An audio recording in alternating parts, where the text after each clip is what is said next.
3, 2, 1, and welcome back to Chasing the Racing, episode 23. So we finally get going, Chrissy. I know, I've been here since 6:30. I know, and I didn't have to wait 40 minutes. The door was wide open when I got here, straight in, see the dog, and then straight through the kitchen to see a very slimmed down version of me mate Dom.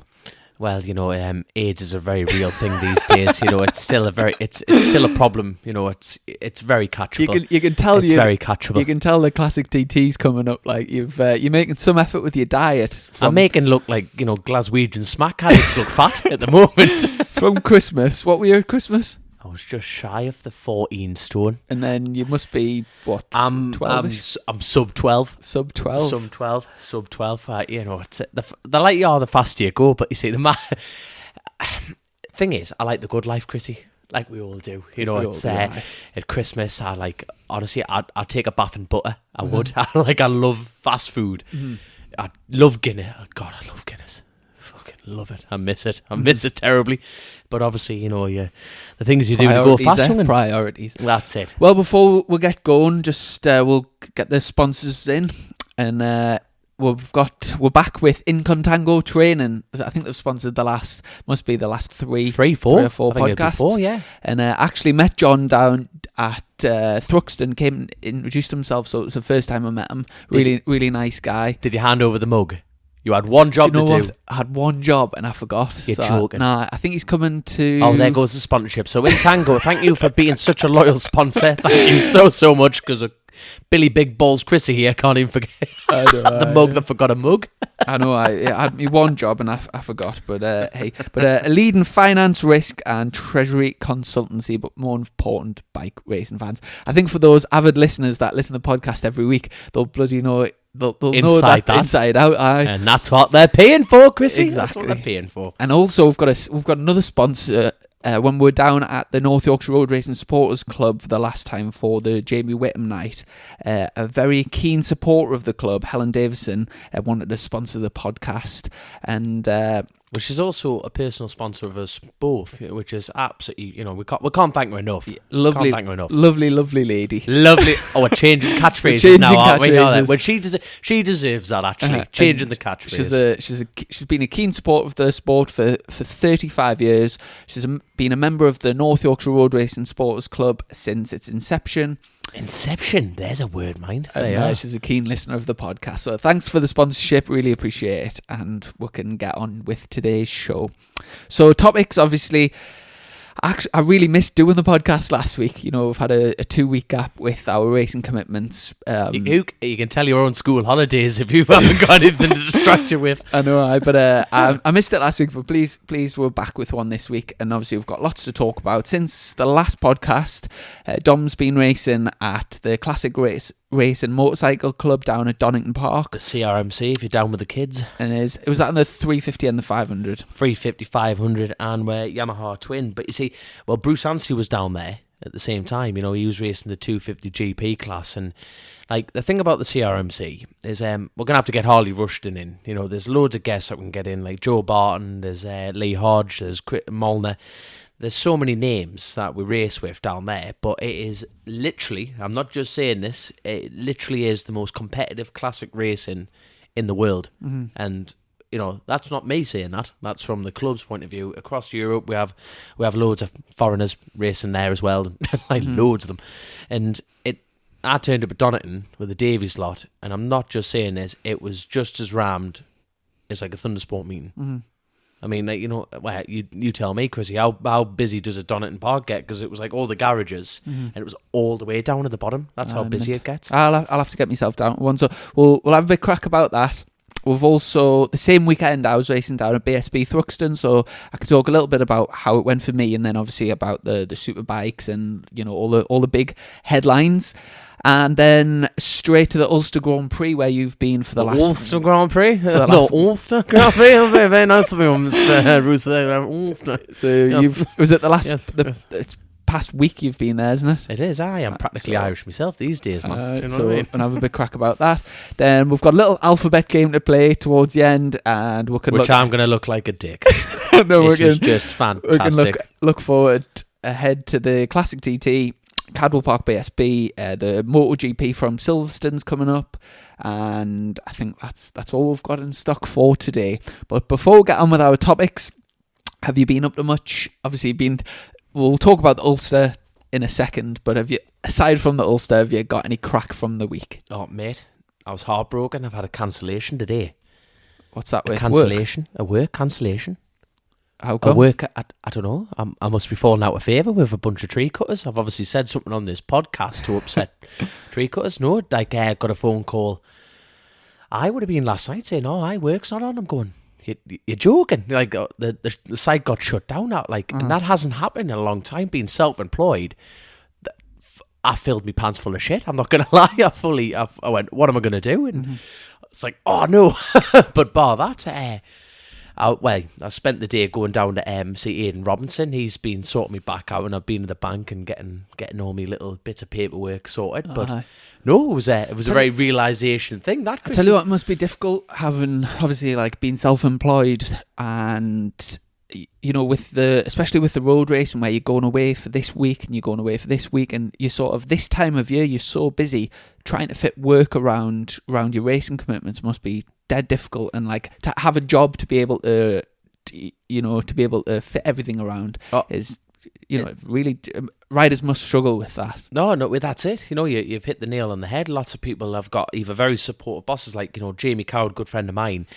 One of his main sponsors, personal sponsors, is his boss. You know, so when Jamie goes off racing, he gets paid holidays. Now, Jamie's got a young family. He's got a couple of young'uns back at home, and that's a huge benefit for Jamie.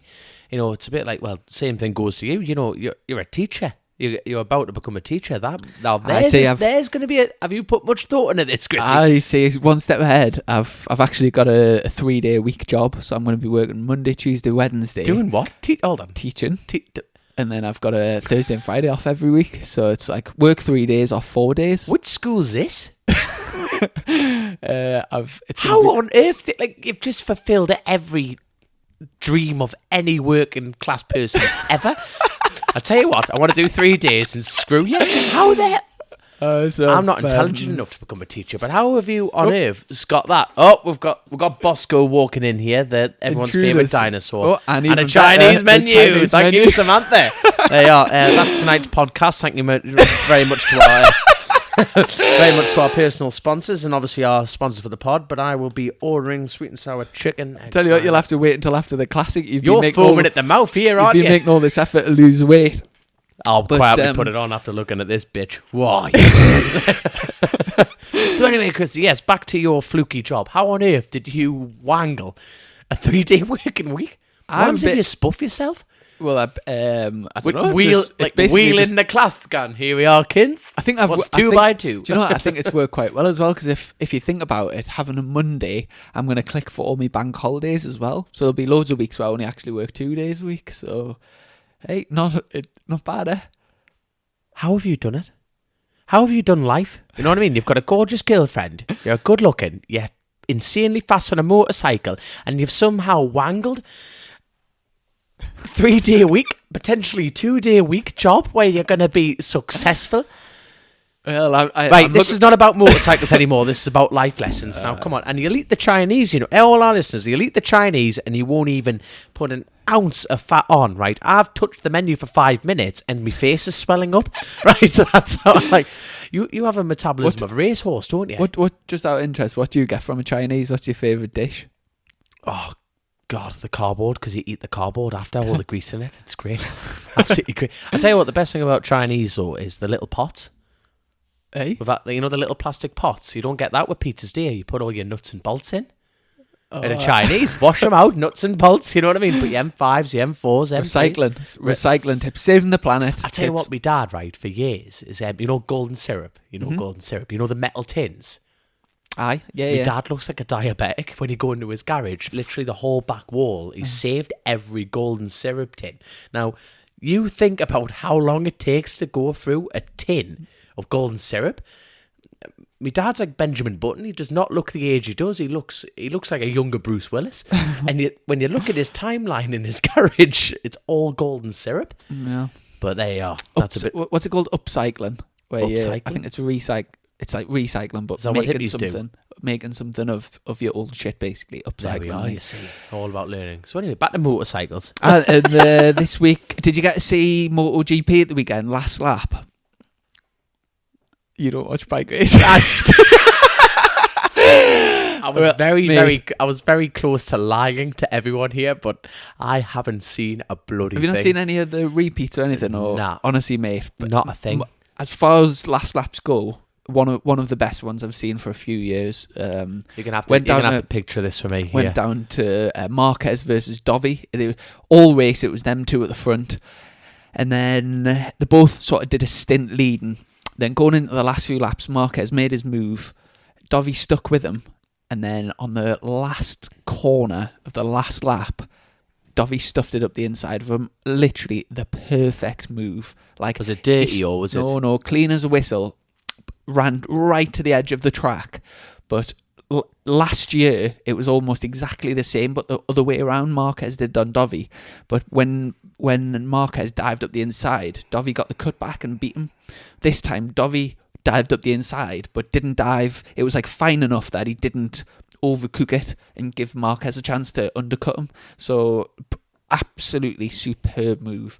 And to see the emotion in the camp and like Dovi after it was brilliant. Really good finish to a race. How was the Honda competing against the Ducati? Because obviously in BSB, it seems to me it's the bike to be on. So what's that like? Yeah. What's that like MotoGP? I mean, the Ducati's been the fastest bike on the straight for a good number of years, but Honda have actually made good improvements with straight line speed, and it's kind of the Yamaha that's lagging behind at the moment. Because who obviously got Rossi the legend, and who else is on there? Vinales and Quartararo. When Quartararo, is that the lad at number 20? Who's the lad at number 20? He's on a Yamaha, isn't he? Or am I making this totally up? Vinales? No, on the Petronas team. That Petronas, like Lewis Hamilton's kissing his ass. Franco Morbidelli. Aye, what's he on? He's on him and Quartararo on the Petronas team, which is Yamaha back. Yeah, on the Yamaha. Oh, so he's doing some Quartararo actually hit the front and was leading the race, and it obviously, like in qualifying and whatever, it's difficult to see the differences between the straight line speed of the bikes. It was absolutely ridiculous how much slower Quartararo was on the straights to Marquez and Dovi. They just blasted him, and then he was catching them up on the brakes. So I think Yamaha need to pull the finger out a little bit, because out of the main manufacturers, like, I don't think anyone could be winning on the Yamaha right now. Do you reckon you could see Rossi like changing teams next year, or do you think that might be it? Or because you're a Rossi man through and through, aren't you? Yeah. I mean, Quartararo beat him fair and square this weekend. He was third, Rossi was fourth, Vinales fifth. I don't know. They need to definitely improve the package that they've got at the moment, because I don't think it is. It's probably good enough for a good qualifying lap, but in a race situation, consistency's not working for them. Yeah, it's just too slow on the straight. Quartararo was riding the wheels off the bike, and Marquez and Dovi were just much faster on the straight. But yeah, the last lap was phenomenal, and it was good race to watch. I'll show you it on YouTube later. And things. Also, I don't know if you've had a chance to read UK Club Sport magazine this week, but they've stopped giving me the magazine. Stop sending you it, have they? That's it. I must have said something to Zoe. I must have said something to Zoe and Aaron. You love the magazine. You must be on the good list, like, because you were like I think you win it about 4 or 5 times this week. No one's going to buy it now that you've said that. No one's going to look at my ugly mug, are they? No, it was a good read. Loads of good stuff. And also, before we get on to the topics, we need to we ran the billiard competition on the old Twitter last week. So it was, can you remember the Jonathan Ray oh yes, Twitter? So I'm just going to get my Twitter up, and we'll put it out there to do a funny bike racing selfie. Yeah, can you remember? We had some really good entries. I'm just looking down my Twitter now. Tony Rolls put a good one in with a wig on. Do you know the Miss Almoy? I'm not just saying this, but I would like. What's that? That's brilliant. And then Chrissy, why are you not looking at me? Like, I'm telling you, I would like. we had loads of good applications. The dog the beautiful Bosco. The beautiful Bosco. That Yeah, was a by the way, great one, he's like- got his own Instagram page. Yeah, At beautiful Bosco. So give it a like. check 'cause, that out. Obviously, it's all done. Let's quickly go on while you're scrolling through. How many have we got here? We've got a fair few. We've got a fair few. Oh, by the way, thank you for all their selfies here. Yeah, thank you for thanks. everyone getting involved. Yeah, that's it. Thanks to everyone who put an application in. Craig Stat put one in with the Muller yogurt logo in the background. So if you'd listen to the latest podcast, you would get why that's funny. But Shout out, Piggy. We've got He a loves winner. a good shout out. We've got a winner. Go on, let's with- have a look. Wait, before you show everyone, which one? We've got a winner. Aye, definitely. 203 likes, 7 retweets, and 36 replies, which I think's probably it's up there with with our most popular interaction that we've had on the podcast. There we are. And it's Lindsay Swalwell. So Lindsay Swalwell at Lindsay AS93. Crack and picker, but we can't see your name. And the tweet, so it's a selfie, and it says, "My other half actually thinks he's clever, and I haven't noticed he's bought a motorbike and hidden it behind the bins." So Which is and if brilliant. you look carefully, you can see some handlebars sticking out the top of the bins. So, well, congratulations. We'll get in touch with Billy and pass on the details, and you'll get that beautiful money can't buy limited edition the copy of the Jonathan Ray For the Kind. Definitely, and obviously give Billy a follow on Instagram. He's on all social media platforms, isn't he? I think so. Yeah. So Billy he's Art. on Billy Art. Honestly, the work is amazing. I'm just absolutely gutted we can't fix these competitions, so we can't win. You know what I mean? Totally. You know what I mean? We have responsibilities now, Chrissy. And, do you know, I got back, and my dad. I was speaking to my dad on the phone. He said, "Bloody hell, son, that's a hell of a competition. That's not like a mug or anything." I said, "I know." He goes, "I wouldn't mind winning that myself." I was going, I've had the same. It's Everyone's not really the asking me. point. I can't really fix it, I'm afraid. So yeah, congratulations. Obviously, to me Lindsay. my stepsister Lindsay there. She's won it. I'm joking. She's not my stepsister. So Thinking she be- we'll get. That's not a fix, by the way. I've never met her. But for those that are interested and would like a copy, you can actually buy the print. That's So, it. So stop being tight and buy one. Yeah, get in touch with Billy Art. So, on to the topics. First topic, obviously, the CRMC. And I've already mentioned that. Let's move on to the next down one. in Donington Park. And like you say, you were racing the 350, the 500, and the Yamaha. Well, you've just put it on. You've just put it on Twitter there. Harley Russian had an onboard camera from the 350 race, and it was like it was absolutely fantastic. And Harley is a phenomenal rider. And the thing about the CRMC is people just think they're classic races. They generally think they're just going around on all chitty bang bang pieces of crap. Now, for example, Joe Barton and Lee Hodge, they're on AJS's 7Rs and G50s. One of those bikes worth around about 50 grand. 60 grand.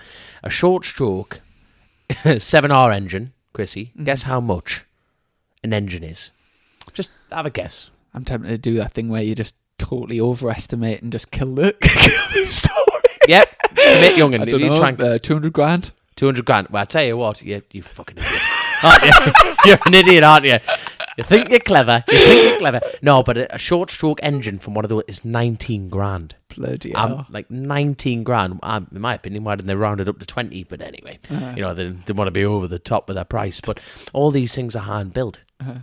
And the money, and so the Minnovation team, is one of the top teams. Like it's you've got Molnar Norton, you've got Ted Wolf's machines, which is a great name in racing, Ted Wolf. And that's who Jamie Coward races for. All right, okay. And one of Ted Wolf's Norton's single, Jamie Coward did 110 mile an hour lap on a British-made bike on bicycle tyres around the TD course. There's people that have been going racing for years around the TD course and haven't even got close to 110.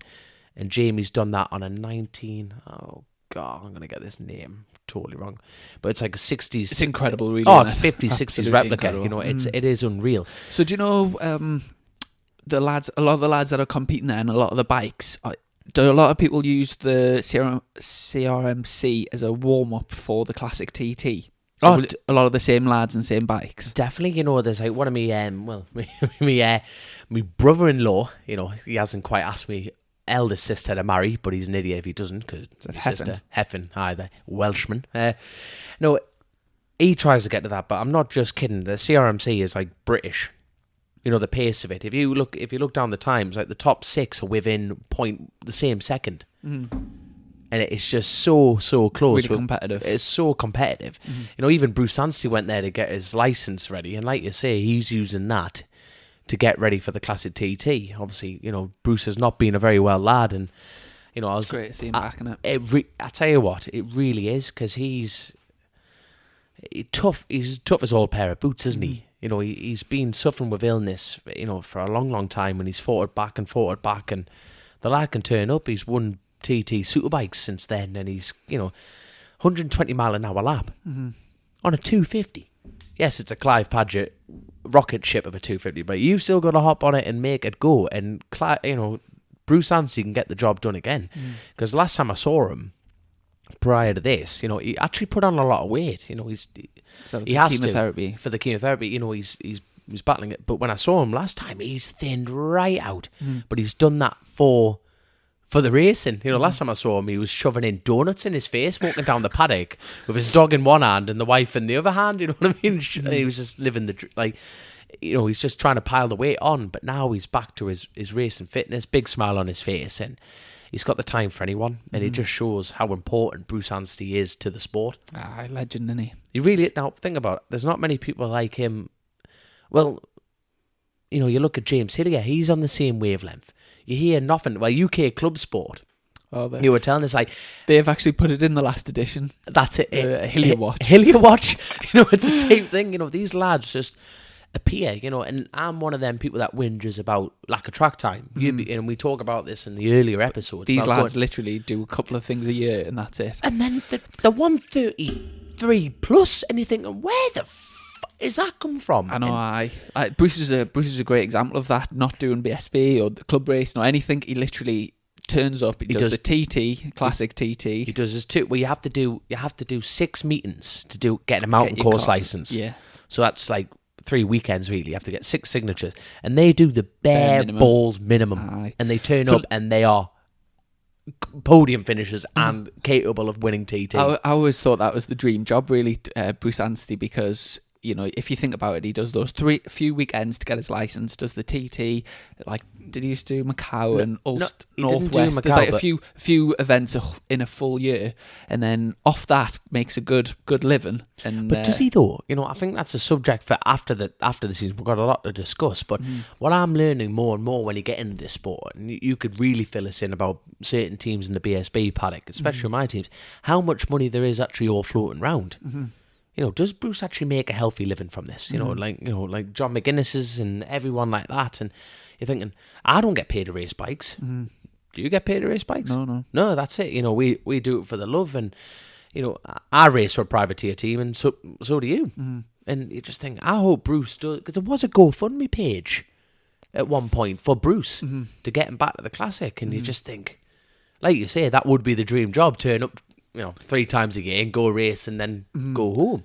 Well, I obviously with the calibre of, you know, of how he's done in the past, I think you would definitely turn up the TT, you would expect him to make he would be taking a good wedge back from a successful TT. And you would think with a few sponsorship deals and stuff, with those few weeks of the year racing, he would make enough, like a good living for the rest of the. I would have thought so, but like you say, you don't really know people's personal situations. But we need to start, Chris. We need to start picking people apart. One of a good friend of mine that I used to race with years ago, called Tom Stanton, actually lives near Bruce Anstey, and Tom's into like model aeroplanes, and Bruce actually was massively into it, and he used to buy loads of bits off him and stuff. And like when he basically the 50 weeks of the year that he wasn't racing, he was like dead interested in building and playing with model aircrafts. So I did not. Bruce is one of my heroes. I just never would. I wouldn't picture that. That's class. He's one of them wolves in sheep's clothing, isn't he? You know, when you see him walking down the street, you wouldn't think he wouldn't go past 30 mile an hour like, would he, in a car? And he's like one of the, well, for years he held the world's fastest road racer at 133 round the Ulster for years and years, and then Hickman and Harrison turned up after just out of nowhere and just went away with it. Mm-hmm. Went away with it. I think he's a massive sort of fans' favourite at the T and has been for years because of that. Because he's just like, a lovely, he just doesn't lovely doesn't man. Big himself up, just turns up and just does the business. You know what you're going to get, and he'll always produce something amazing on race day. Like so, he's constantly quoted as it depends on what side of bed he gets out of, and that really is the case with him. And you think, you know, how many people do you know that at British level, at your level? Is there anyone like Bruce Anstey at that level? I think he's one of a kind, isn't he? He is one of a kind, and it's like we keep saying, it's great to have him back, and obviously having him at the CRMC, it's just keeping him fitness, and he's just doing it to get the mountain course signatures. But there's no doubt in my mind that he'll probably win the bloody thing. You know what I mean? He'll just walk away with it. But no, it's always good, tight race. And anyone that is listening, like one of our avid listeners, you know, the BR8 racing team, the Pit Bike Knackers, I met up with them down at Donington Park. Nathan brought his young family over. Oh, smashing. And, you know, they just turned up because it was just a bit of crack. And he was outstanding by the pace. And anyone, I can honestly recommend going to CRCM because they run silenced events as well at Donington Park. So you've got like open megas and like the bikes actually sound like how they're supposed to, and the rally eardrums, and it's definitely worth going to a CRMC if you've never been to one before. So a quick sort of summary from the weekend. What were your results? Shite and more shite. No. No, it was a case of we had a few technical problems getting rid of the gremlins in the 500 and the Yamaha I'm racing at the TT Classic TT there. 350. You know, we shared the spoils with Harley Rushton, but Harley Rushton, I think we had 3 races. I won 1, he won the other 2, but it was Were you second in the other ones? Yeah. Just it was great. A few podiums then. Yeah, no, but Harley was riding so strong, and it was absolutely great. And it's the thing about racing is you don't want to just win; you want to fight for them. And Harley definitely delivered. So did the rest of the grid. It was just strong racing all the way through. And you know, I got pipped by him. I guess it's good to get those gremlins out of the way before the classic TT as well. It's a good time, isn't it, Donington, when you know there's no real pressure or you know. But hopefully we've got rid of them. Hopefully we've just kicked them in the balls and they'll run away. Hopefully. And then the same weekend you were at Donington, I was down at BSB Thruxton. How did that go, son? Because guess what? I haven't watched any of it. Do you know Thruxton? Do you know the track very well? No, I know it's fast. Like, yeah, it's like big drifting because you lads are constantly whinging about tyre life and stuff. Well, it's a very flat and fast old airfield. There's actually an airstrip in the middle of the track, which is sometimes live during the weekend. Not live during the race. Yeah. Flight EasyJet from Magaluf coming in. It's only a small airport, but yeah, there's planes landing and coming and going. Whereabouts in the country is it before you Andover, so it's like quite far away. You head down to from where we live. You head down to Silverstone and then keep going for another hour and a half. Oh, so it's right down there, isn't it? Yeah, so yeah. You can tell I've never been. Aye. But yeah, I mean, it started off a reasonably good weekend. I think I was about 5th in the first practice. Felt great on the bike. We then tried something like with a setup change for FP2, which was a backward step, but at least we knew it was a backward step. So I went back to what I knew for a qualifying. Qualified, I think I was 8th in qualifying, which is something I've been struggling with my qualifying last few rounds, which I don't know why, but it's something that I need to work on because I feel like it's holding back my results, I think. Right, and putting us on the back foot. Is that because you're on a new bike, or because obviously you did BM? How many times did you had a couple of years on the same bike? Do you think? We're not going to jump into the detail. Yeah. I don't know if you look at most riders, they can do a real fast lap in qualifying that they'll then struggle to do in the race or be around the same pace in the race. Where I always seem to find like half a second or 7/10 after qualifying for a race. So what I need to do is work on getting the maximum out of the bike and myself and the tyres and whatever in qualifying with like a light fuel load. And I'm more of a racer than like just doing fast laps. Mate, if you find that secret, we're not telling anyone on Chasing the Racing because I need that because I am dog shit at qualifying. I just think it's like what my dad always said to me, you know, like there's no heroes in practice and you look like a dick if you're trucking up the road in practice. And if you figure out that secret, whisper in my ear. Never tell anyone on here, and I don't care if we lose a few listeners. Because no, that is definitely a big thing. Like you're saying, is that really the case that people can go quicker in qualifying? Is there a tyre? Is there no? You can't do that at stock, can you? With us, it's the same tyres. But I guess you can go out with a real low fuel load and, I don't know, just throw everything at it. But for some reason, like I say, I can always find more in the race.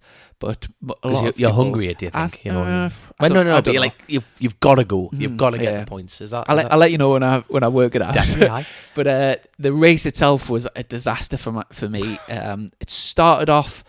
At the very start of the race, I got boxed in a little bit, but I worked my way up through to 6th, and then as a front 6, we sort of bridged a gap. So after 10 laps, I was sat in 6th, but like about a second behind the leader, and I thought, this is perfect.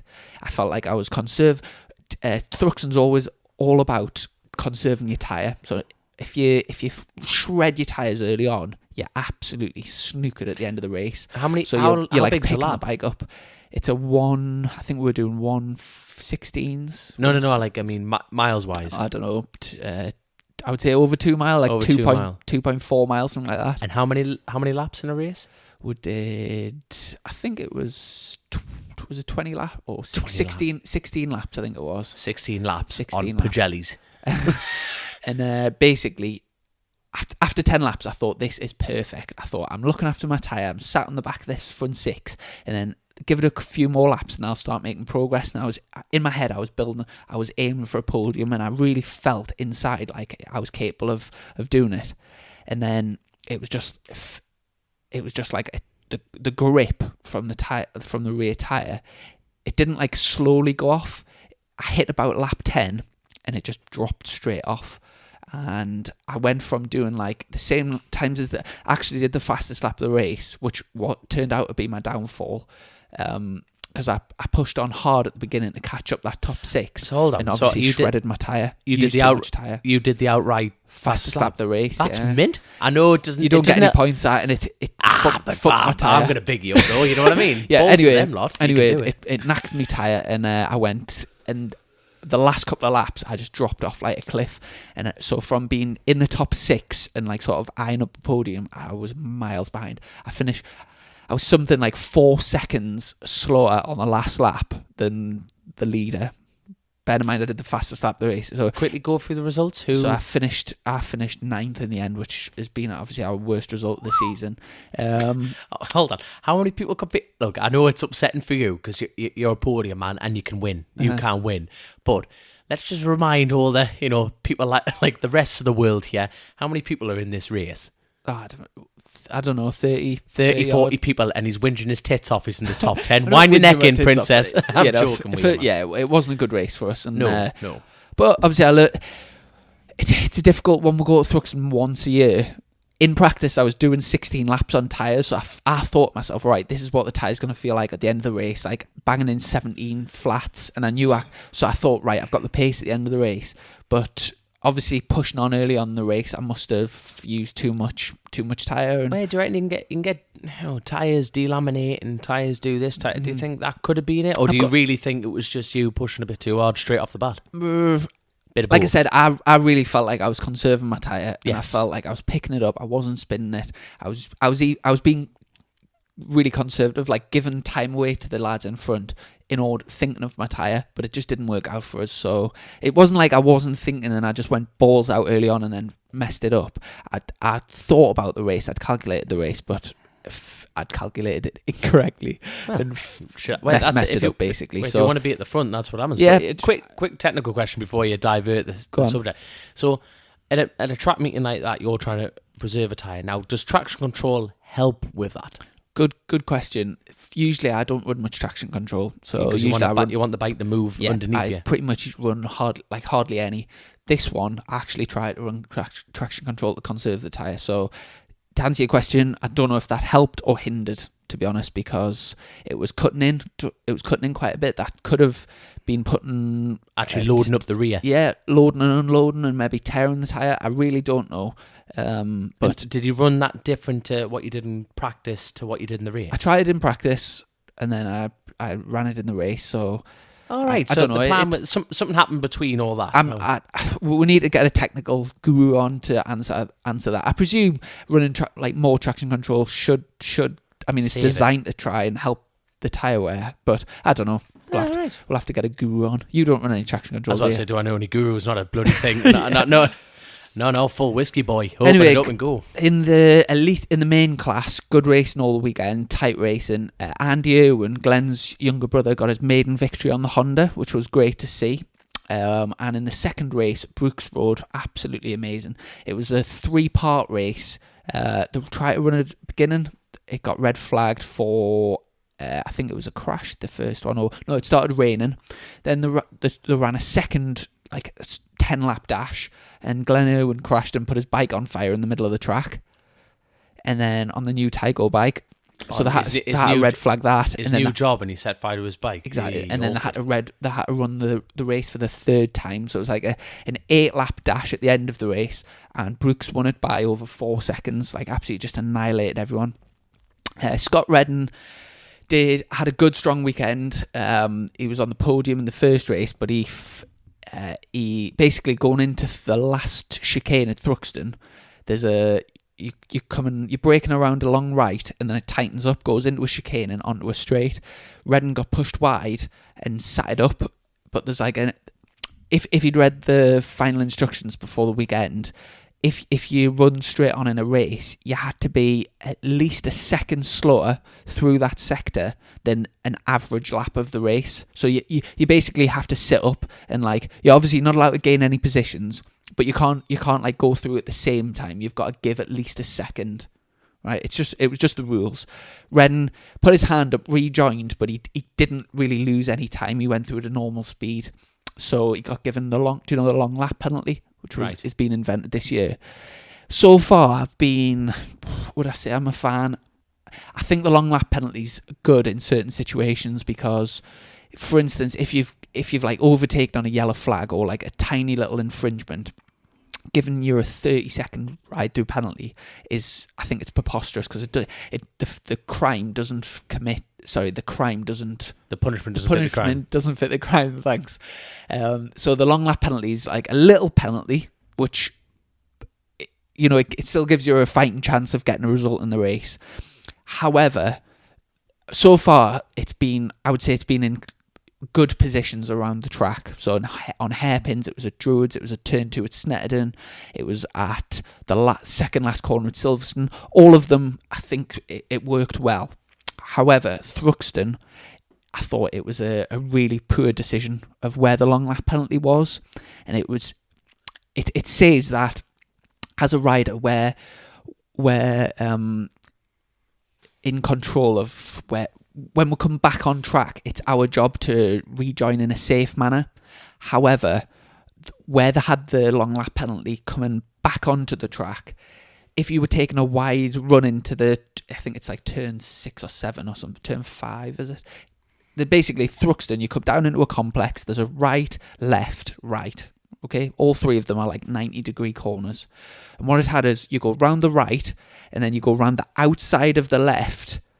So when you're on the racing line, you're flicking back into a right, fast right, and the long lap penalty rejoins, and it's not 90. It's not perpendicular, but it's not far off. You're not rejoining parallel. So what you're saying, it looks dangerous. It was dangerous, and Alistair Seeley got one in Supersport, and it was you were holding your breath when they came back onto the racing line because it was it just didn't work very well at all, and. Basically, Scott Redden was given the long lap penalty in this 8-lap race, and he'd seen how dangerous it was in Supersport, and he just didn't do it. So he crossed the line in second place for the race, but because he didn't do the long lap thing, he got a 30-second penalty, which basically put him out at the points. He finished 22nd. So he had a 30-second penalty, and he's dropped all the way back down to 20. It was only 8 laps. The race. Oh no, but still. But yeah, he was out, think of as soon as you're out the top 15, you could be 16th or you're 22nd or 30th. It doesn't matter. That's what I mean. You get no points. It shows how just shows how tight it is, that whole like competition. You know, they're not streaks ahead. It's just close. So he was obviously disappointed by that, but like I say, you got away with a jump start last week, so you can't have it all your way, can you? Exactly. So, but also, even if he'd finished, say, 4th or 5th, so if he got like a couple of places penalty, which he would have finished if he'd done the long lap penalty, he's guaranteed to get in the showdown, and therefore, because he's in the showdown, he's only after podium credits. So, do you understand? Like, once you've qualified for the top 6, so you're definitely going through the showdown, you just need to finishing like 5th or 6th or 4th is irrelevant because it's not helping your championship at all. So, do you understand what I'm saying? No. So if Scott Redden at Cadwell, say, running 5th, he still has to finish races though. When you look at the points, no. I don't. I think mathematically he's safe now. So he could theoretically, on Paul Bird's budget, go cartwheel a bike every weekend. You know, in theory, and still be in the showdown. Is that wrong he doesn't or right? need any more points. Yeah. So I think Cadwell's the last round before the showdown. And that's this weekend coming. Yeah. So he could really, no rider goes out there to crash or hurt themselves or anything like that. But in theory, he could go pull the pin and gun. If we're going to go and get a lap record or win or anything, exactly. This is the time to do it. Once you're qualified for the showdown, it's worth going out and trying to win races. Just for podium credits. Yeah. It's not worth finishing 4th, basically. Do you get what I'm saying? Yeah, I don't get what you're saying. Yeah. The championship at the moment's kind of looking. Scott Redden's leading, Brooks is 2nd, and then we've got, I think it's Tommy. I'll just get the championship up so I'm not misreading anything. So we've got Scott Redden, Josh Brooks, Tommy Bridewell. So the top 3 are all Ducatis. Then we've got Danny Buchan on the FS3 Kawasaki, Tyron McKenzie on the McCams Yamaha, and Andy Irwin on the Honda. So that at the moment, that's the top 6. However, we've got Xavier Forés, Peter Hickman, and you could say Christy Dom are in with a shout, but it's really Peter Hickman, Xavier Forés, and Andy Irwin. Obviously, I get told off for screwing up the timetable and obviously how we run these things. But can we talk about Mackenzie right now? You know, is he? Yeah, sure. So Mackenzie had a big crash in qualifying at Thruxton, and he's done his hand in, hasn't he? Broke his wrist. Yeah. So. Jesus. He hasn't, for injuries wise, he had that big crash at Brands Hatch where he knocked himself out, came back for Thruxton, and then he had a huge high side coming out of a right hander and broke his wrist. So he's had surgery. He's hoping to be back for Cadwell. However, it would be like 10 days after surgery. So what you got there? Medicine. Carry on. So it's going to be difficult. Plus, Cadwell Park is notoriously the most physically challenging circuit on the UK calendar. So for him to come back and to get a result would be mega impressive. But he needs to do this to keep in the showdown, or is he safe in the showdown? No, he's not safe. So basically, Danny Buchan's on 150 points. Yep. Mackenzie's 144. Andy Irwin's 139.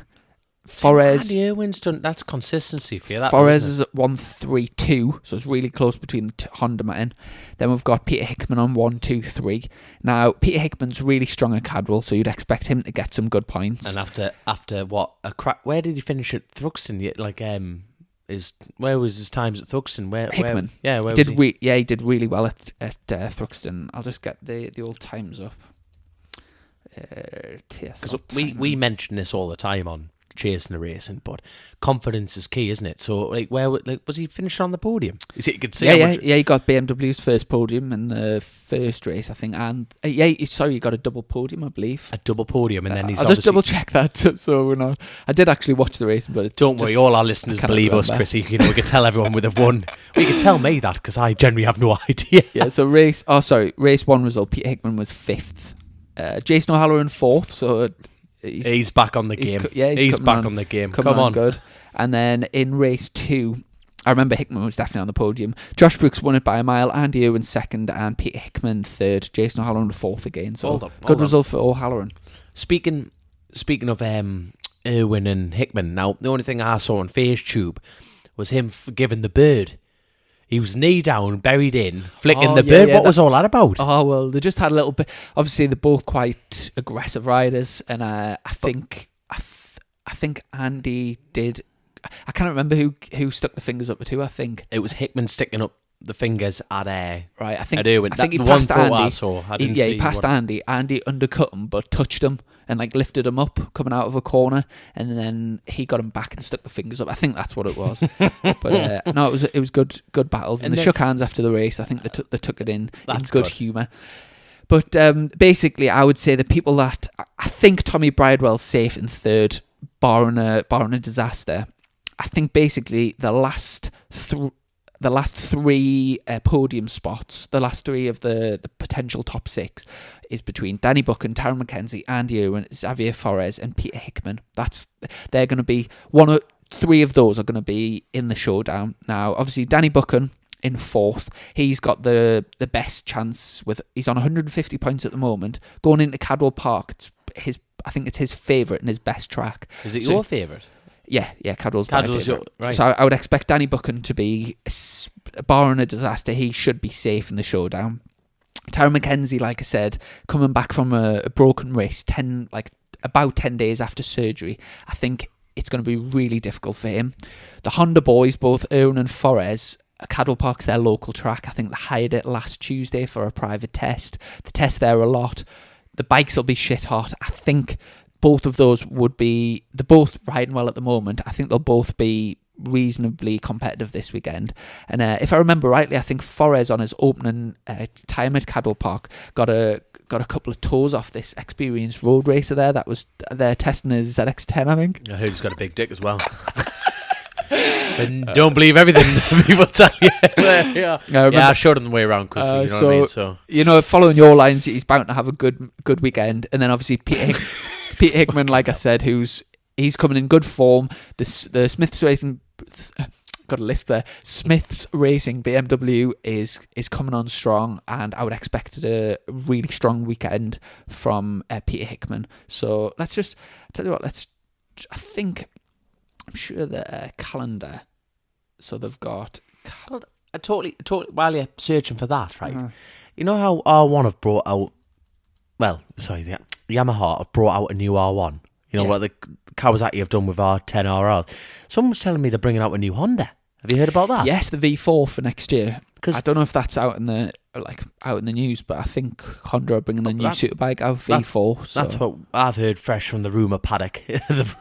It's a case of the mad thing is, when you look, I know I'm jumping subjects. I'll explain it in the Ulster category, but even quickly delving onto it, the fastest bike through the speed trap this year was a 2 metre tall man called Connor Cummins on a Padgett's Honda Fireblade. Mm. It just shows the strength they're putting. Irwin's winning, Honda have really, since spitting off a TT legend, John McGuinness, and trying to kill a national treasure, Guy Martin. They've been doing all right. They just went for a shitty lull, didn't they? No one wanted to touch them, but all of a sudden, from me looking from the outside looking in, it's a bit like, what? Honda have kept, done cloak and dagger, haven't they? They've done shit all in World Superbikes for a good few years now, haven't they? But I mean, you would expect the by far the biggest player in the motorcycle industry. Oh, Honda. They produce everything. They don't seem to have put much effort into superbikes in the last sort of. I mean, how long is it since the Fireblade? The last 2008. See, so that they've got this SP1, but it's essentially the same chassis. They haven't jumped on board with, quite frankly, the 21st century. But the ZX10's doing that. The BMW, like you just said, is going strength to strength to strength. I know Ellison really hasn't blended with it. Now he's been given. Has he left the team or something's happened? Yes, we'll get on to that. Mm. I mean, I'm mixing all the subjects. I'm looking at the board here. Going, what's going on? We're talking about Honda and the fact they haven't really put much effort into the superbikes, but obviously they made that RCV, the one Rutter rides. Oh my God. I was actually speaking to Rutter not long ago, and he was saying that that's standing him at, I think, over £200,000 now. His girlfriend, you mean? Yeah. He listened to his dad at a young age. Find yourself a rich bird. He did mind. Jesus, and she's stunning. Jesus, Jesus. You know what I mean? How has he done it? Well, it's like you, man, with a 3-day working week. Shammy fucker. By the way, I've just checked the calendar, and they've got Cadwell Park this weekend, and then we've also got Oulton Park, and it's a triple header. So the lads have got 5 races left, 2 at Cadwell and 3 at Oulton Park. But again, I don't think that changes much, but I guess it just gives Tyrone McKenzie a chance. If he's not fit at Cadwell, at least if he comes out fighting at Oulton Park, he is still a strong contender for the showdown. By the way, if anyone from the BSB is listening, I'm more than available for any wildcards and superbikes, if you're up for a laugh. Like, I'm more than... Because obviously after the Classic TT, that's my season. Finished, that's me done. So if there's any wildcards needed... Try and get a super stock wildcard. Mate, I'll ride anything, son. Anything. Anyway, anything. After Oulton Park, the showdown, which is the last 3 rounds, is Assen, Donington Park GP, and Brands GP. So that's what we've got left to look forward to. But like you just said, on the topic of BSB, you mentioned about Ellison.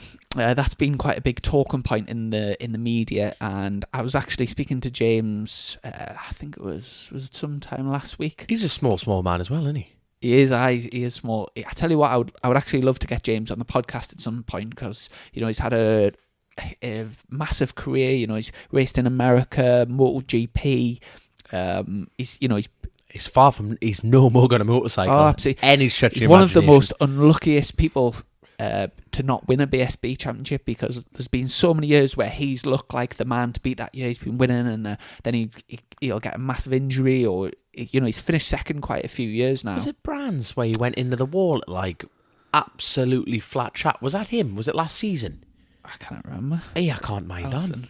But yeah, he was for whatever. JG Speedfit. Is he raced for JG Speedfit? He was, yeah. This year he's been at. Last year he was at Tag. The year before Yamaha, he was on right. the other Yamaha, the Monster one. Yes. Tag, and then he's been with Smith's BMW this year. But he really hasn't never got going. Yeah, he really hasn't gelled with the bike up until, to be fair, Thruxton, and he was actually saying to us that Hickman got an upgrade on the bike. They were really struggling with something on the chassis, and Hickman got it a few rounds ago, and then he just got it at the weekend at Thruxton, and he qualified really well. He was running second place in the race for a while, but I think he finished around the 16th. And the was that tyre situation same as you? you? Yeah, it could be. The press release basically just said him and Hickman were on the same bike at the weekend, and Hickman was on the podium and he was 16th. Therefore, he's getting released type of thing. Which you never know what's going on within teams, but. And hey, the world's small and the paddock's even smaller, mate. That's the thing. Rumours just. But I'd imagine, he's got a lot of fans out there, and I'd imagine he'll.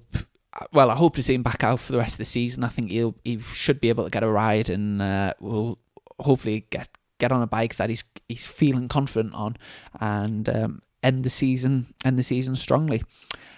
Also, I'll just look to check what else I've got about BSB. So we've got that, and yeah, I think that's me for BSB crack. And if obviously we're looking ahead to Cadwell, I'm looking forward to that. Have you got anything else to add? No, I think we should just lead straight in from one person straight into the main person. Peter bloody Hickman. So, straight on to the Ulster Grand Prix, aye? What? Phenomenal. Right. I was there, everything like that, but what do you make of it all? For someone that wasn't there, what from the outside looking in, what did you make of what Hickman did?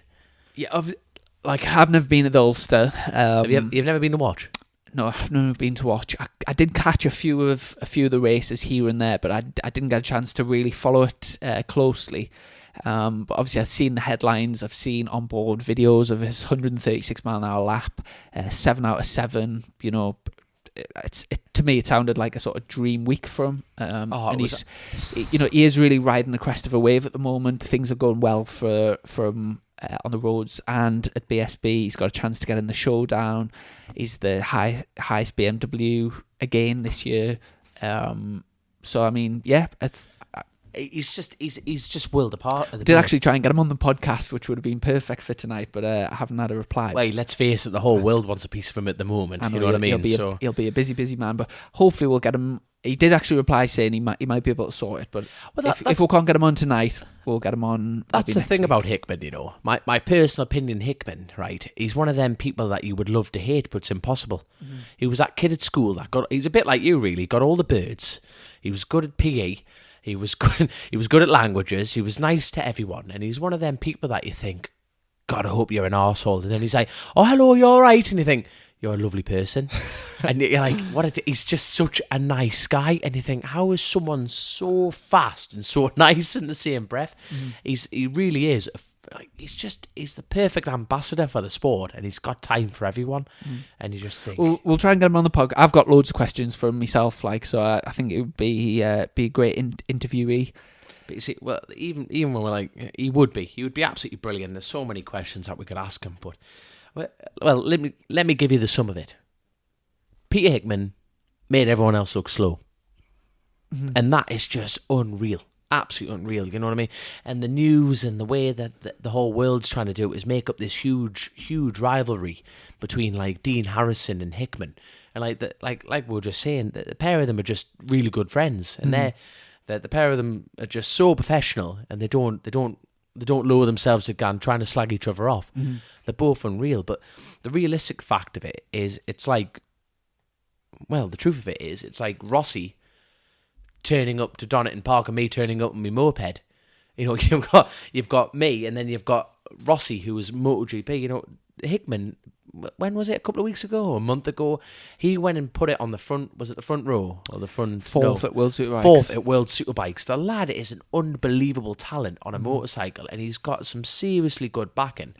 And then, like, you know, Dean Harrison, who struggles to get in the top 10 at BSB, and it just shows the top class that Dean Harrison is at the roads. Actually, it really does. I think, me personally, because I think it worked out less than 2 seconds quicker a lap. Now, in this sport, that is huge.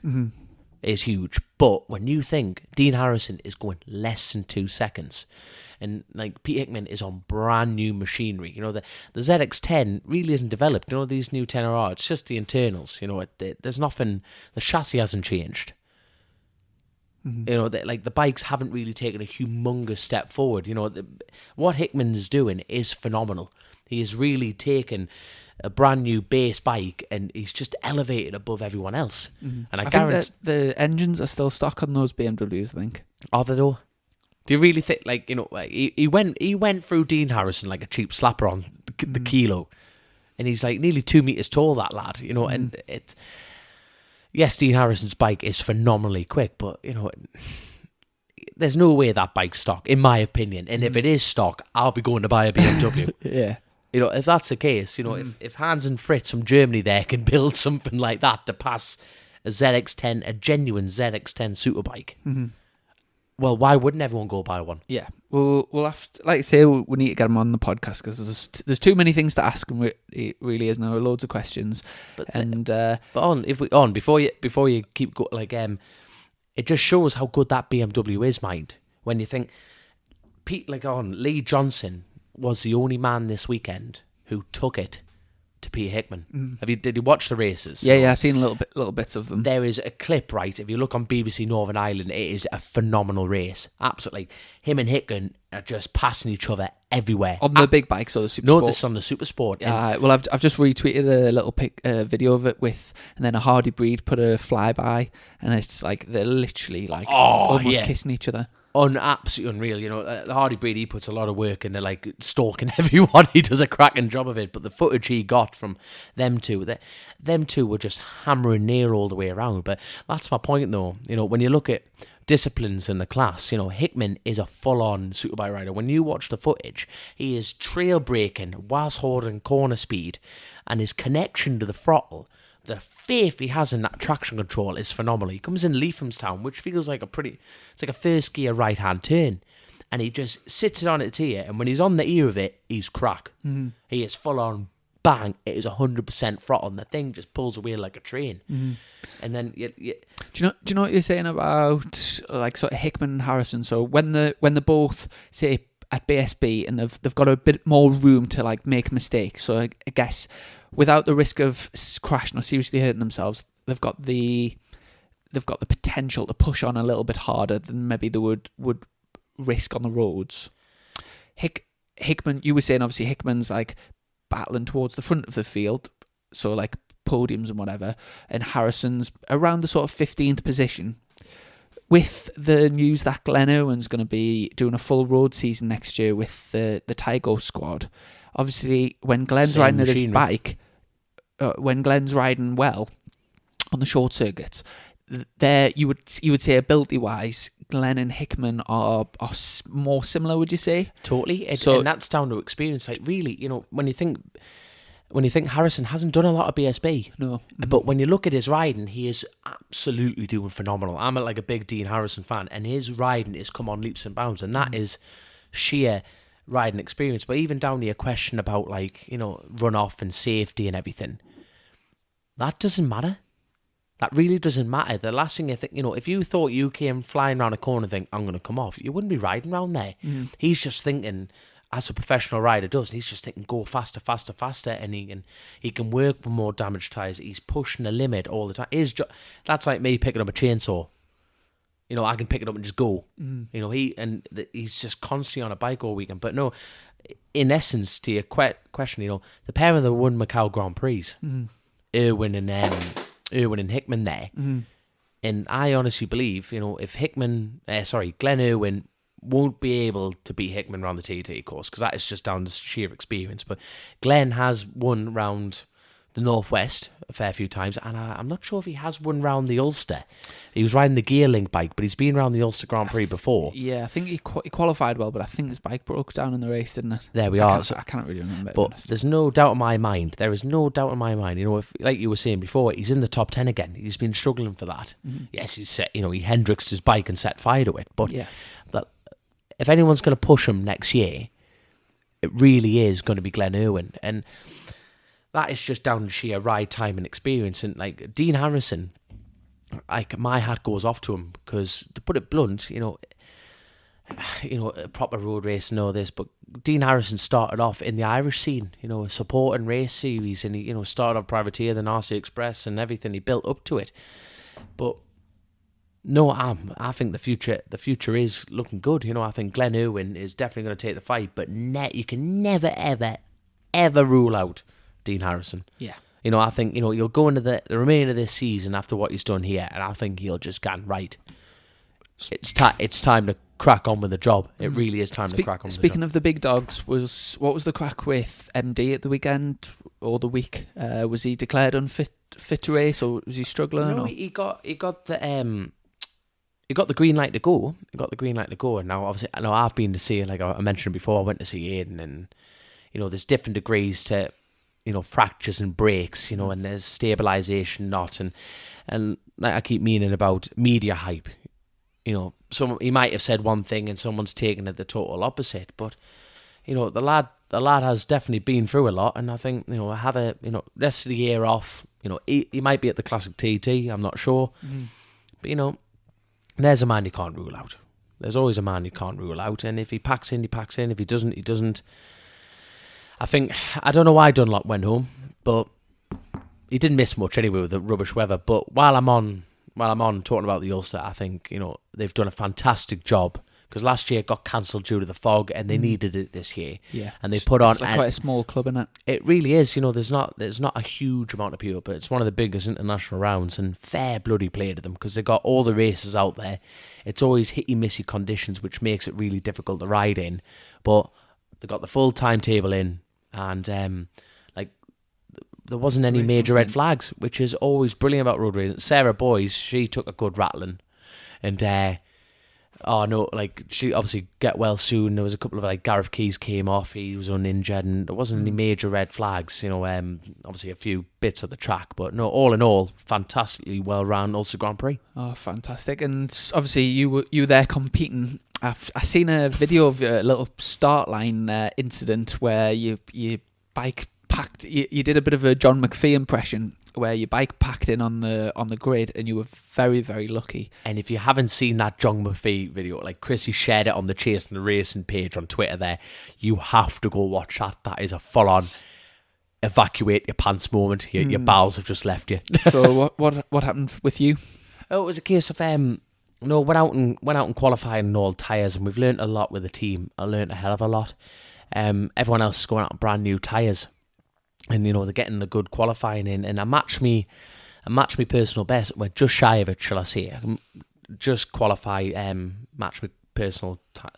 Hello, my name is Dominic. Let me start that again. No, I qualified on my personal best, just shy of it, and went out in the race. And because the weather was crap, we just, the Wednesday, it was a bit hitty missy.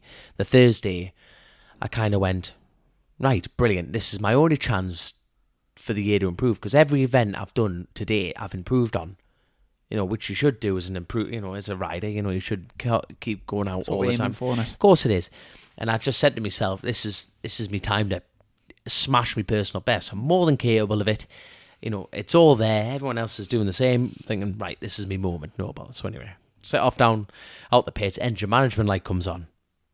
So what do? It's like an old computer. Switch it off, turn it on again. Anyway, she took off like a bullet. And I'm thinking, all right.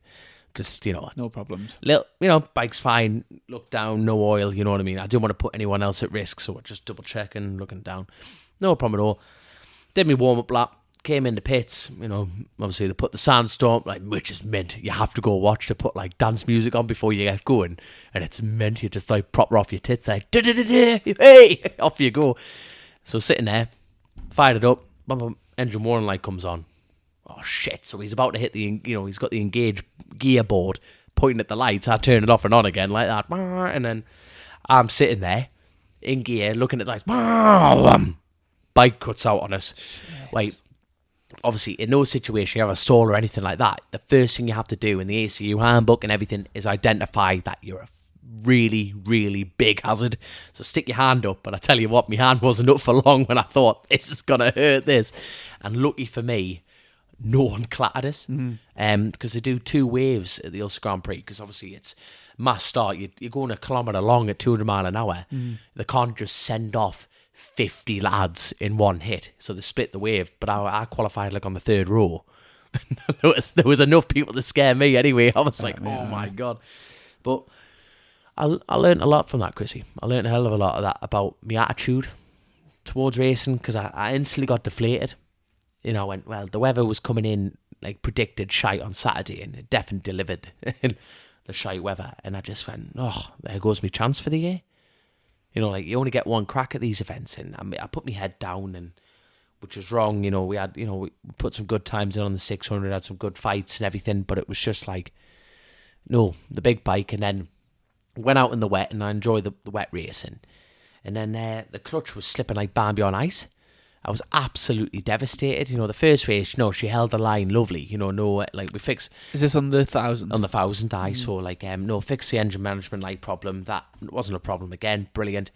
And yeah, just fought my way through, and I did a shite start, and I got boxed in with traffic, and then I ended up by myself a lot of the race, and had some good fights. And then in the last race, the clutch was slipping. So, not the last race, the second to last race, the clutch was slipping like mad. And that was the end of my weekend, which was absolutely devastating. Absolutely devastating. But, no, it's one of those, man. One of those. The ups and downs of racing. Exactly, ups and downs. But, so in terms of your finishes, did you finish on the wet race? Was that on the 600? Yeah, well, they were all wet, conditions, half wet, half dry. And we finished, and... Yeah, it was just, like I say, I boiled my head a bit, which I've learned from. And we can come back. I'm looking forward to getting back there next year. It's that event, and all the spectators and everyone just needs a break. We just need a bit of sunshine. Yeah. And obviously as we mentioned, Hickman won 7 out of 7, broke the outright lap record, regaining by 2 mile an hour, regaining the fastest road race in the world title back from the TT. So it was 136. 136.4, which Amazing. Is just phenomenal. And then, we've also had a lot of outstanding names this year. Like I said before, Lee Johnson's considerably back on form. Sam West, bless him. He had a big crash, mate, coming in the quarry bends. The bike set on fire in the middle of the track. Went up the grass embankment. There's a clip on YouTube or somewhere. It just went up the embankment, bounced back down on track, and how it missed him. and obviously he's all right. He's on crutches at the moment, but he should be back at the Classic TT. You know, Paul Jordan got his first international road race win on the RC Super Twin bike that I currently won a couple of 700s on. Joe Loughlin, he was on the Pattern. That's a great ride. He was he's loose, but he's fearless, absolutely fearless, and it was great to watch. And he was on the Ian Locker Pattern, and it just the one Joey Thompson used to ride. That's it. But you know, Joe, you know, to put it blunt, you know, the facts in this game are in black and white. You know, Joe was struggling a bit in the 600 class, but he was right up there, and he was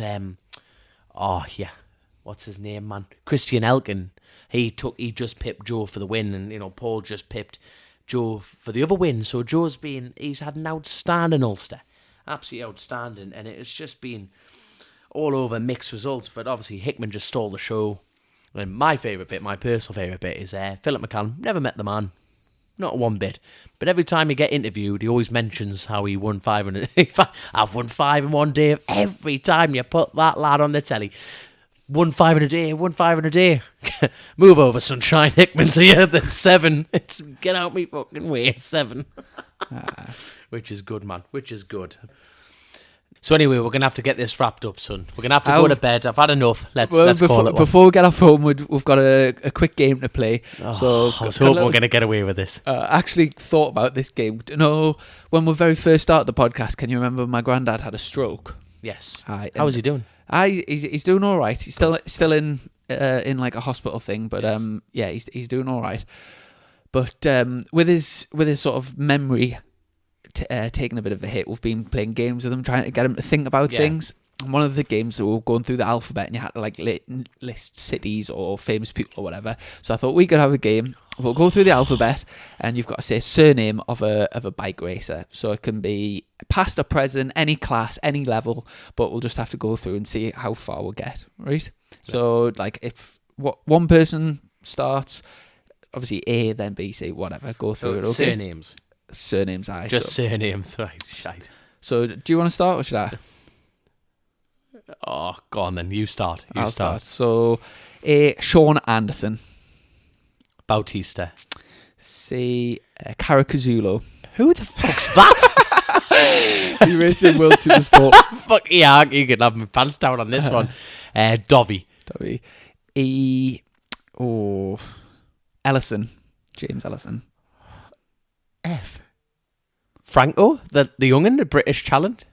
Who's that? Something Franco. What's his name? It's Franco. He's from Durham. He's the British talent. Farah. No, not Farah. Wait, there is a name there, but Franco. British talent. Charlie Farah. No, man, it's Franco. Someone. Anyway, right. No, it's just surnames. So Farah. I'm taking Farah off you. Charlie Farah. G. I'm gonna say. Let's have a thing. We're gonna go well over the hour here, aren't we? We're stuffed. Only a G. Be people shouting at their own iPods here. What the fuck? Graham Gowland. Well played, young'un. Got it. Hate Herbertson. Let's think. Christian Idden.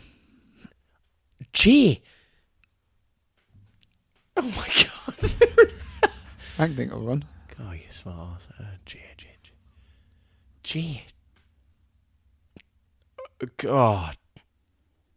What happens if you can't get one? Is that it? I'm out. I think so. Go through the people that you race against and think of someone with a J. Jacobs, PJ Jacobs. PJ Jacobson, good one. K. I don't race against him, by the way. Yeah. K. Kennedy, Jack Kennedy. Oh, well done. L. Lorenzo.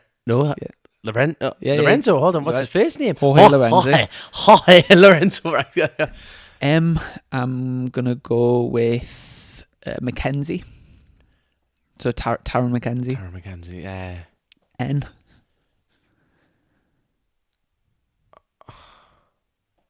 Oh man. There'll be someone out there called Nicholson somewhere. John Nicholson. He does hell of a rider. Club racing. Club racing. He's a hell of a rider. Oh. Go on, think of a MotoGP rider. What the fuck? Does that even mean? Nakagami. Nakagami. Oh, yeah, Nakagami. we're defeating the gate. Right, hold on. We should be scoring points over here. O'Halloran, Jason O'Halloran. Right, you've won this. You've totally won this. Go on, P. Pancakes. Shit. P. There'll be loads of people listening going like, You're an idiot, Dominic. That's what they'll be thinking. The one I can think of one. MotoGP, Ducati. Factory Ducati. He won at Italy. This is terrible, P. There's a female bike racer in British Moto 3. No? I'm going to have to call it. You've Go on, won. call- You've won. Petrucci and Petrucci. Shani Pinfold. Nah, There's sorry, two. no way. Q. Go on then. Quattraro. Right. Ah. Well, the Rousset. The Rousset. S. Oh, there's got to be loads of S. Sweeney? Bradley Smith. Sweeney. Aye. Sweeney. We'll keep it road racing. We'll go Sweeney. Aye. T. I've got one. Tweed. Darrell Tweed. Well done. Good man. U is a hard Eugene. one. I just even start with you. I know. U. The only U I can think of is, I don't even know if he's still racing, but there's an American lad that used to race in this country called Jason Uribe. Yeah, Uribe. The amount of So people Googling Jason this now. Jason Uribe. Yeah, but I'll be impressed. I think U's probably one of the hardest ones to get, isn't it? I've no idea. Tweet us in if you've got any more U's. If you've got any U's, try us. There V. you go. Viñales, good lad. W. Wanker. Plenty of them.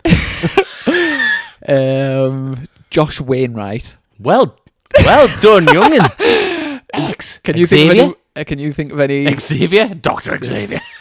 Who's Xavier? I've no idea. Who's Xavier from the X? All right. X. Nah.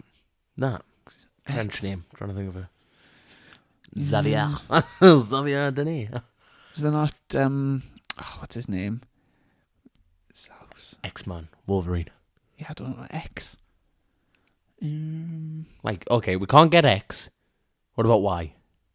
We'll come back. Someone give us an X. We're gonna have to give. Someone's gonna tweet us in an X. Right? Y. I was thinking Yoni Hernandez, but Yoni's his first name. Y. That's a hard one. Uni? No. Y. Who's even Z? I've got one for Z. Go on then. Z. Zanetti. Zanetti. Oh, fair enough. So X and Y. Right. We're gonna have to leave it at that. So right, if you listen to this show, Xavier for Xavier, but that's the first name, man. Is there not? Is Ruben Zaus? Is that not an X? I think it is. Ruben Zaus. Is that how he's? I'm gonna have to Google. Mate, that. you're a maths teacher, not an English teacher. I'll try. You can't. Yeah. Ruben Zaus. Oh, there we are. I'll give you that So one. that's an X. So what's the other one? Yeah, Y. We should be able to get a Y. Yeah. Let's think. Y. There'll be someone in BSB surely with a Y. Having a clue. Trying to think of.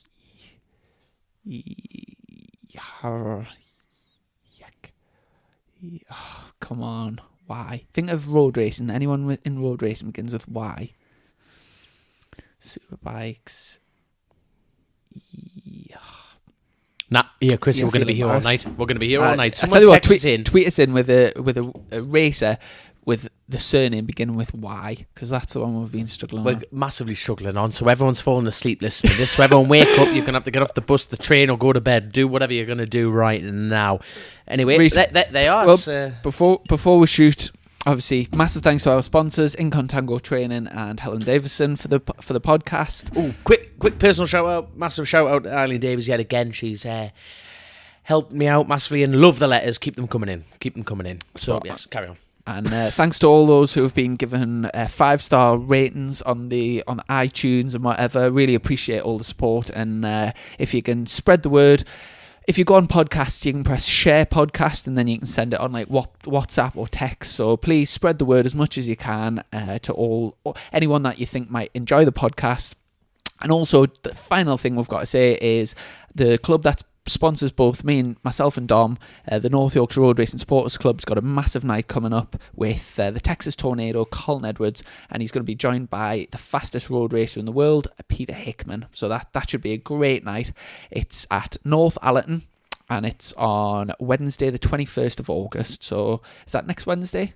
Next Wednesday. So get yourself down. It'll be a fantastic night. Colin comes to the club every year. He's min crack. I'll be at the Classic TT, man. Are you a Classic TT then? Possibly. Shite. 21st. Oh, wait. There you are. Enjoy. Well, if I won't be there. if anyone's relatively local, I would massively recommend the night. It's great crack.